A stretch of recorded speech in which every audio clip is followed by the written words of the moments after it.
ئەوە عومەری کوڕی خەتاب ڕەزای خوای لێبێ کابرایەک لە ناوچەی ئەشجەعەوە هاتبوو بۆ لای مژدەی سەرکەوتنی بۆ هێنابوو کە مسلمانان بە سەرۆکایەتی سەلەمەی کوڕی قەیس ئەهوازیشیان گرت و الحەمدلله سەرۆت و سامانێکی زۆریشان کەوتۆتە بەردەست لە کاتێکا بوو کە کاتی نیوەڕۆ بوو کابرای ئەشجەعی سەیری کرد بزانێ ئاخۆ عومەری کوڕی خەتاب چییەکا بۆ مسلمانە سەیری کرد کاتی خواردنەوە هاتۆتە پێشەوە عومەری کوڕی خەتاب وەکو شوانێک گۆچانێکی گرتووە و چەناگەی خستۆتە سەر گۆچانێک و وەکو شوانێک سەیرەکە دوای ڕووی لە غولامێک کرد لە گەنجێک کرد عومەری کوڕی خەتاب و بانجی کروەرە یەرفە ناوی یەرفە بوو وتی هەندێک گۆشتی تر بۆ ئەوەیان تێکە ڕاکە شلێ بگێنەرە ئەویان ئەو نانش بگێنەر ئەو وەجبەی ئەو سەر لەولە سەیری کرد بۆ خۆی سەرپەرشتیەوە کە نان و خواردنەکە تەوزیع کا بەسەر خەڵکیە پاشان دوایەوە نان خورا خەڵکی هەستان و ئەوەی کە لەوێ بوو وەکو سفرە کۆ کرایەوە پاشان کابرای ئەشجەعیە فەرمێ شوێن عومەری کوڕی خەتاب کەوتم دوای ڕۆیشتە ماڵەوە منش لە دەرگامدا وتم ئەمەوێ بێمە خزمەتت فەرمووی لێکردم و چوومە ژوورەوە سەیرەکەم ماڵێکی ڕق و تەق دوو دۆشەکەڵەی هەیە دروستی کردوون هەردووچیان پوشن یەکێکیانی بۆ من هەڵداوتی لەسەر ئەویان دانیشە پاشان پەردەیەکی جوڵان لە پشتیەوە و بانگی کردن وتی کەلثوم خواردنەکەمان بۆ بێنە فەرمووی کەلثوم خواردنەکەمان بۆ بێنە لە دڵی خۆما وتمە بێ خواردنەکەی چی بێ وا بە تەنیا لەوێ لەگەڵ خەڵکییا تێری نەخوارد و دێتەوە لێرە بە تایبەت بۆیان دروست کردووە کە تەماشام کرد خواردنەکەیان هێنایە پێشەوە نانێکە و زەیتە و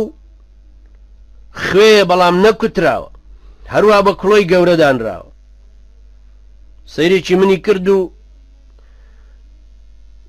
هەندێک لە نانەکەی لێم نزیک کردەوە لەگەڵ زەیتەکە بسمیلای لێ کرد و خۆی کەوتە خواردنی پێم سەیر بوو ئەدوت گۆشتی برژاوە خوا پاشان هەرچۆنێ بوو منیش لە بەردڵی ئەو نەختێکی ترم خوارد و پاشان داوای پەرداخێک شلەمەنی کرد ئاوی جۆ بوو بۆیان کوتاب و دایانێ ئەویش دایە دەست من خواردنەوە پاشان هەندێکی تری داوا کردنیوەی ئەو پەرداخە ئەبوو دایان بەخۆی پاشان شکرانەی خوای لەسەر کرد و فەرمووی الحەمد لله الذي أطعمنا فأشبعنا وسقانا فأروانا سپاس بۆ خوای گەورە کە خۆراکی داینێ و تێری کردین کە ئاویشی داینە شلەیەکیشی داوینە تێ کە تێراوی کردو سەیریکەن برایانی بەڕێزم ئەم دەرسانە ئەم بیرخستنەوانە بۆ ئەوەیە کە عەلە الئەقەل بەشێک لە دنیامان کەمکەینەوە ئێمە بە تەئکید هەر ناگەینەوە ئەو ئاسەی کە ئەو سەحابە بەڕێزانەی تیابوون یا تابعینی تیابوو هەرچەند ئیرادەمان بەهێز بێ دەوروبەرمان ئەم شارستانی تیایە ئەژین ئەم ژیانەی تایە ئەژینە و کەش و بار و دۆخانی تایە ئەژین ناهێڵێ بگەینەوە هیچ ئاستێک لەوان بەڵام لانی کەمۆک و بیرخستنەوەیەکی قیامەتی خۆ ئەتوانین وامان لێبێ لە 24 سەعاتی شەو ڕۆژێکە 2-3 سەعات تەرخانکەین بۆ قیامەتمان سەعاتێک بۆ بیرکردنەوە و تێفکرینمان لە حاڵی دنیا و قیامەتمان وەزعمان چی لێدێ لە قیامەتمانە لەم سەعاتەیە بیرکەینەوە بزانین چەندمان حرام بە گەرواز چووە چۆن تۆبەی لێ بکەین آخر خەڵکانێک کە بزانن خواردنیان حرامە پێویستە وازی لێبێنن بزانن پۆشاکیان حرامە پێویستە وازی لێبێنن سەحابیەک تابعینێک تابعی تابعین یەکێ لەو خواناسانە گەر بیزانیا شتێکی حرامی پێدراوە پۆشاکێ بوو بێ لەبەر خۆی داکەن خواردنێ بۆیە 100 جاری تۆبە لێ کرد ئێمە پێویستە ئاوا بگەڕێنەوە بۆ ئەم دینە